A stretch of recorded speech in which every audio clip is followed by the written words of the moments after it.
ಅಲ್ಲಿ ಪರ ವಿರೋಧ ಹೋರಾಟ ಜೋರಾಗಿದೆ. ಈ ಹೋರಾಟದ ಬಗ್ಗೆ ಮಾತಾಡ್ತಾ ಹೋಗ್ತೀನಿ, ಯಾಕಂದ್ರೆ ನಮ್ಮ ಜೊತೆ ರೈತರು ಮುಖಂಡರಿದ್ದಾರೆ.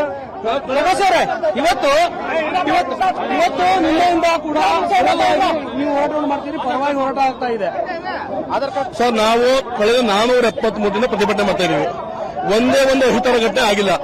ಕಾನೂನಿಗೆ ಚೌಕಟ್ಟ ಮೀರೋಗಿಲ್ಲ. ಕಾನೂನು ಗೌರವಿಸಿಕೊಂಡು ಶಾಂತಿಯುತವಾಗಿ ಅತ್ಯಂತ ಪ್ರಾಮಾಣಿಕವಾಗಿ ನಾವು ಹೋರಾಟ ಮಾಡ್ತಾ ಇದೀವಿ. ಏಕಾಏಕಿ ನಿನ್ನೆ ಬೆಳಿಗ್ಗೆ ಅವರು ಹೋರಾಟ ಮಾಡ್ತಾ ಇದ್ದಾರೆ. ನಾವು ಅವ್ರ ಹೋರಾಟ ವಿರೋಧಿಗಳಲ್ಲ. ಅವ್ರ ಒಕ್ಕರೆ ಭೂಮಿಯಲ್ಲಿ ಹೋರಾಟ ಮಾಡಲಿ. ಆದ್ರೆ ಅವರು ಹೋರಾಟ ಯಾವ ರೀತಿ ಮಾಡಬೇಕು, ನಾವು 473 ಹಂಗೆ ಶಾಂತಿಯುತವಾಗಿ ಮಾಡಿ, ಆ ರೀತಿ ಅವರು ಶಾಂತಿಯುತವಾಗಿ ಮಾಡಿ ನಮ್ಗೆ ಸಂತೋಷ. ಅವರು ರಾಜ್ಯದ ಬೆಂಬಲ ತಗೊಳ್ಳಿ. ನಮಗೆ ಬೆಂಬಲ ಕೊಟ್ಟು ಬಂದಂತ ರೈತರುಗಳ ಮೇಲೆ ದಾಳಿ ಮಾಡೋದು ತಪ್ಪು. ರೈತರು ಅಂದ್ಮೇಲೆ ರಾಜ್ಯದ ಜೊತೆಗೆ ಬೈನಲ್ಲಿ ರೈತಲ್ಲ, ಇಡೀ ರಾಜ್ಯದ ಎಲ್ಲ ರೈತರು ಒಂದೇ. ಹಾಗಾಗಿ ಇಡೀ ರಾಜ್ಯದ ರೈತರುಗಳನ್ನ ಬೆಂಬಲ ಕೊಟ್ಟರೆ ಅವ್ರ ಮೇಲೆ ದಾಳಿ ಮಾಡೋದು ನಾವು ಖಂಡಿಸ್ತೀವಿ. ಎರಡನೇದು, ಇವರು ಏನು ಪರ್ಮಿಷನ್ ಇಂದ ಯಾವ ಜಾಗದಲ್ಲಿ ಟೆಂಟ್ ಹಾಕೊಂಡಿದ್ದಾರೆ, ದಯವಿಟ್ಟು ದಾಖಲೆ ಪರಿಶೀಲನೆ ಮಾಡಬೇಕು. ಅದು ಸರ್ಕಾರಿ ಜಾಗನಾ, ಖಾಸಗಿ ಜಾಗನಾ? ಖಾಸಗಿ ಜಾಗ ಅವರು ಖಾಸಗಿ ಬರ್ಕೊಟ್ಟಿದಾರ. ನನ್ನ ಜಾಗದಲ್ಲಿ ನೀವು ಪೆಂಡಲ್ ಹಾಕೊಂಡಿದ್ದ ಬರ್ಕೊಟ್ಟಿದೆ, ಸಂತೋಷ. ಈ ನಾವು ಪೆಂಡಲ್ ಹಾಕಿರೋ ಜಾಗದಲ್ಲಿ ಖಾಸಗಿ ಆನಂದ್ ರೆಡ್ಡಿ ಅವರು ಎಸ್ಪಿಗೆ ಬರ್ಕೊಟ್ಟಿದ್ದಾರೆ. ಇದು ನನ್ನ ಸ್ವಂತ ಜಾಗ, ಸರ್ವೆ ನಂಬರ್ 22. ಇಲ್ಲಿ ಟೆಂಟ್ ಹಾಕೋಬಹುದು. ಪರ್ಮಿಷನ್ ಇಲ್ಲದೆ ಹೋರಾಟ ಮಾಡ್ತಿದ್ದಾರೆ. 100% ಸರ್. ತೋರಿಸಿ ದಾಖಲೆ. ಅವರು ಡಾಕ್ಯುಮೆಂಟ್ ಕೊಟ್ಬಿಟ್ಟು ಯಾರು ಖಾತೆದಾರ ಓನರ್ ಇದ್ದಾರೆ ಆತ ಎಷ್ಟು ಬರ್ಕೊಡ್ಬೇಕು.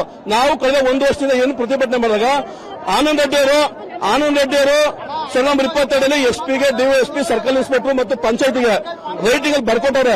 ನನ್ನ ಸ್ವಂತ ಜಾಗದಲ್ಲಿ ರೈತರು ಪ್ರತಿಭಟನೆ ಮಾಡಕ್ಕೆ ಜಾಗ ಬಿಟ್ಕೊಟ್ಟಿದೆ ಅಂತ. ಅವ್ರು ಪ್ರತಿಭಟನೆ ಮಾಡ್ತಿರೋ ಜಾಗ, ಸ್ವಂತ ಜಾಗಕ್ಕೆ ಯಾರು ಪರ್ಮಿಷನ್ ಕೊಟ್ಟರು, ಯಾರು ಬರ್ಕೊಟ್ಟವ್ರಿಂದ ದಯವಿಟ್ಟು ಮಾಧ್ಯಮ ಮುಖಾಂತರ ಇದರಲ್ಲೂ ಕೂಡ ರಾಜಕೀಯ ಆಗ್ತಿದೆ ಅಂತಿದ್ರೆ 100% ಆಡಳಿತ ಪಕ್ಷ ಪರ ಇಲಾಖೆ ಕೆಲಸ ಮಾಡ್ತಿದ್ರೆ ಮೇಲೆ ಚೆನ್ನಾಗಿ ಕಾಣ್ತದೆ. ನಾವು ಕೇಳೋದು ಪ್ರತಿಭಟನೆ ಮಾಡಬೇಡಿ ಅಂತ ಹೇಳ್ತಲ್ಲ, ಅವ್ರಿಗೂ ಹಕ್ಕೈತೆ, ಮಾಡ್ಲಿ.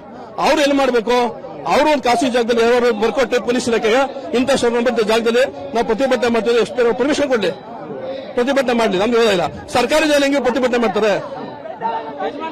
ಯಜಮಾನ್ರೆ, ಈಗ ನಾವು ಕೂಡ ಹೋರಾಟವನ್ನು ಮಾಡ್ತೀವಿ, ಕೊಡ್ತೀವಿ ಅಂತ ಹೇಳ್ತಿದ್ದಾರೆ. ವಿರೋಧ ಸರ್, ಅಲ್ಲಿರೋರೆಲ್ಲ ಏಜೆಂಟ್ಗಳೇ ಸರ್. ಅಲ್ಲಿರೋರೆಲ್ಲ ಪ್ರಾಮಾಣಿಕ ಆಧಾರ್ ಕಾರ್ಡ್ ತಗೊಂಡು ತಾಳಿ ತಗೊಂಡು ಬರ್ಲಿ, ಇಲ್ಲಿ ಮುಂದೆ ಬರ್ಲಿ. ನಿಮ್ ಕಣ್ ಮುಂದೆಗೆ ನಾವು ಬಿಟ್ಟು ಭೂಮಿ ಬಿಟ್ಟು ಅಲ್ಲಿರೋರೆಲ್ಲ ಇನ್ನೊಂದು ಸರ್ಕಾರದ ಏಜೆಂಟ್ಗಳು, ಸರ್ಕಾರದ ಏಜೆಂಟ್. ಅವರು 100 ಕೋಟಿ ಕಾಸು ಕೊಡ್ಲಿ, ನಾವು 1 ಇಂಚು ಭೂಮಿ ಕೂಡ ನಮ್ ಪ್ರಾಣ ಹೋಯ್ತದ, ಗೋಲಿಬಾರ್ ಮಾಡ್ತಾರ ಮಾಡ್ಲಿ. 6,000 ಜನ ಕುಟುಂಬಕ್ಕೋಸ್ಕರ ನಮ್ ಪ್ರಾಣ ಹೋದ್ರೂ ಪರವಾಗಿಲ್ಲ ಸರ್. ನಿರಂತರವಾಗಿ 470 ಹೋರಾಟ ಮಾಡ್ತಾ ಇದೀವಿ. ಇವತ್ತೇನೋ ಬಂದ್ಬಿಟ್ಟು ಅಂದ್ರೆ ಇವತ್ತು ನಮ್ಗೆ ಒಂದು ಟೆಂಟ್ ಹಾಕಿ ಪರ್ಮಿಷನ್ ಕೊಟ್ಟಿಲ್ಲ ಪೊಲೀಸರು.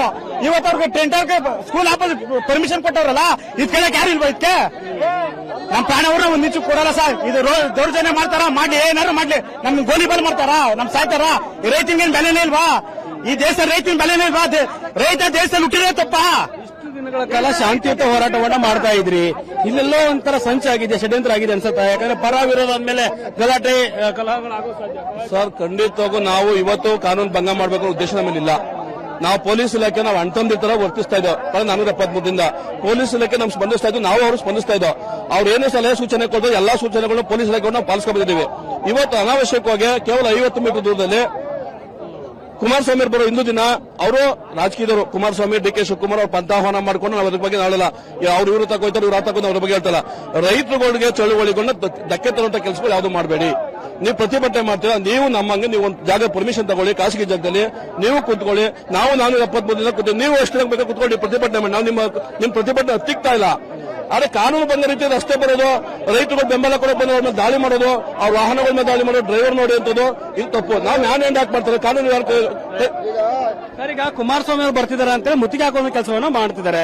ಇದರಲ್ಲಿ ಕೂಡ ರಾಜಕೀಯ ಆಗ್ತಿದೆ ಅನ್ಸುತ್ತಾ ನಿಮ್ಗೆ? ಇಷ್ಟು ದಿನಗಳ ಕಾಲ ಶಾಂತಿಯುತ ಹೋರಾಟ ಮಾಡಿ ಕುಮಾರಸ್ವಾಮಿ ಅವರು ಬಂದು ನಮಗೆ ಬೆಂಬಲ ಸೂಚಿಸ್ತಾ ಇರೋದು ಹೊರತು ಕುಮಾರಸ್ವಾಮಿ ಅವರು ಬಂದಿಲ್ಲ ರಾಜಕಾರಣ ಮಾಡ್ತಾ ಇಲ್ಲ. ಕುಮಾರಸ್ವಾಮಿ ಅವ್ರನ್ನ ಅವ್ರು ಕೇಳಿ, ನೀವೇನಾದ್ರೂ ಅಧಿಕಾರ ಅವ್ರು ಕೇಳಿ. ಅದು ರಸ್ತೆ ತಡೆದ್ಬಿಟ್ರೆ 1 ವರ್ಷದಿಂದ ನಿರಂತರವಾಗಿ ಪ್ರತಿಭಟನೆ ಮಾಡ್ತಿದಲ್ಲ ಈ ಭಾಗದ ಶಾಸಕರು, ಮಂತ್ರಿಗಳು, ಮಿನಿಸ್ಟರ್ಗಳು, ಡಿಸಿಎಂ, ಸಿಎಂ ಯಾಕೆ ಯಾವಾಗ ಬರಲಿಲ್ಲ? ಕುಮಾರಸ್ವಾಮಿ ಅವರು ಬಂದ ಮಾತ್ರ ರಸ್ತೆ ತಡೆ ಮಾಡಿ ಅಡ್ಡ ಹಾಕ್ಬಿಟ್ಟು ಬಿಡಬಾರ್ದು, 144 ಸೆಕೆಂಡ್ ಜಾರಿ ಮಾಡ್ಬೇಕು ಅಂತ ಹೇಳ್ತಿರಲ್ಲ. ಇವಾಗ ಯಾಕೆ ನೀವು ಈ ತರ ಮಾಡಿದ್ರೆ? 1 ವರ್ಷದಿಂದ ಪ್ರತಿಭಟನೆ ಮಾಡ್ತೀವಿ, ಎಲ್ಲಿ ಡಿಸಿಎಂ ಬಂದು ನಮ್ಮ ಮನವಿ ತಗೊಂಡಿದಾರ? ಇವೆಲ್ಲ ಒಂದು ರಾಜಕೀಯ ಷಡ್ಯಂತ್ರ. ಇವೆಲ್ಲ ರೈತರನ್ನ ಹತ್ತಿರದಂತ ಕೆಲಸ ಇದು. ಇಲ್ಲಿ ನಾವ್ ಯಾವ ಪಾರ್ಟಿ ಪಕ್ಷಕ್ಕೆ ಬರಲ್ಲ, ಎಲ್ಲ ಆಧಾರ್ ಕಾರ್ಡ್ ಫೋಟೋಗಳು ತಗೊಂಡ್ಬಂದ್ವಿ ಪಾನಿಗಳನ್ನ ನಾವು ನೋಡ್ಲಿ. ಯಾರು ನಿಜವಾದ ರೈತರು, ನಕಲಿ ರೈತರು ಗೊತ್ತಿದ್ದಾರೆ. ಈ ಭಾಗದಲ್ಲಿ 90% 80% ಕೊಡಕ್ ಪರವಾಗಿದ್ರೆ ಮಾಡ್ಲಿ, ಇಲ್ಲ ಕೈ ಬಿಡ್ಲಿ. ಇವತ್ತು ನೆನೆ 2 ದಿನದಿಂದ ಯಾಕೆ ಸರ್ ಹೋರಾಟ ಇಡಿಸಿನ ಇಲ್ಲದ್ದು? ಏನಂತ ನಮ್ಗಿದು ಅರ್ಥನೇ ಆಯ್ತಲ್ಲ. ಸುಮಾರು 16 ತಿಂಗಳಿಂದ ನಾವು ಹೋರಾಟ ಮಾಡ್ಕೊಂಡು ಬಂದಿದ್ದೀವಿ. ನೆನ್ನೆ ಸ್ಟಾರ್ಟ್ ಆಗಿರೋದು ಇದೇನಂತ ನಮ್ಗೆ ಅರ್ಥನೇ ಆಯ್ತಲ್ಲ. ಯಾರಾದ್ರೂ ಭೂಮಿ ಕೊಡೋ ಪರವಾಗಿಲ್ಲ, ನಾವು ತಗೊಳ್ಳಿಲ್ಲ, ಅವ್ರು ತಗೊಳ್ಳಿ, ಬೇಡ ಬಿಡ್ಲಿ. ಎಷ್ಟು ಸಾವಿರಾರು ಸಿಂಗಲ್ ರೈತರು ಬಂದಿವಲ್ಲ. ನಿಮ್ ಕ್ಷೇತ್ರದ ಶಾಸಕರು ಹೇಳ್ತಾರೆ ಗೋಲಿಬಾರ್ ಮಾಡೋದಕ್ಕೆ ಈ ತರ ಷಡ್ಯಂತ್ರ ಮಾಡಿದ್ದಾರೆ ಅಂತ ಕುಮಾರಸ್ವಾಮಿ ಅವರು. ಶಾಸಕರನ್ನೇ ಕೇಳ್ಬೇಕು ನೀವು ಹೋಗಿ. ಶಾಸಕರು ಮನಸ್ಥಿತಿ ಅದಾಗ್ಬಿಟ್ಟದೆ ಈಗ. ಶಾಸಕರು ನಾವು ಓಟಕ್ಕೆ ನಾವು ಹಾಳಾಗಿ ಹೋಗ್ಬಿಟ್ಟಿದ್ವಿ. ಶಾಸಕರು ಮನಸ್ಥಿತಿ ಆಗ್ಬಿಟ್ಟಿದೆ. ಶಾಸಕರಿಗೆ ಕಿಕ್ ಬ್ಯಾಕ್ ಬೇಕೀಗ ಅಷ್ಟೇ. ಶಾಸಕರಿಗೆ ಇಲ್ಲಿರೋ ರೈತರುಗಳು ಯಾರು ಹಾಳಾಗೋದು ಏನು ಲೆಕ್ಕಕ್ಕಿಲ್ಲ. ಅವ್ರಿಗೆ ಕಿಕ್ ಬ್ಯಾಕ್ ಬೇಕಷ್ಟೇ ಈಗ. ಇಲ್ಲಿರೋ ರೈತನ ಸಮಾಧಿ ಮಾಡಿ ಅವ್ರ ದುಡ್ಡು ತಗೊಂಡು ಹೋಗಕ್ಕೆ ಶಾಸಕರು ಅಷ್ಟೇ. ಶಾಸಕರು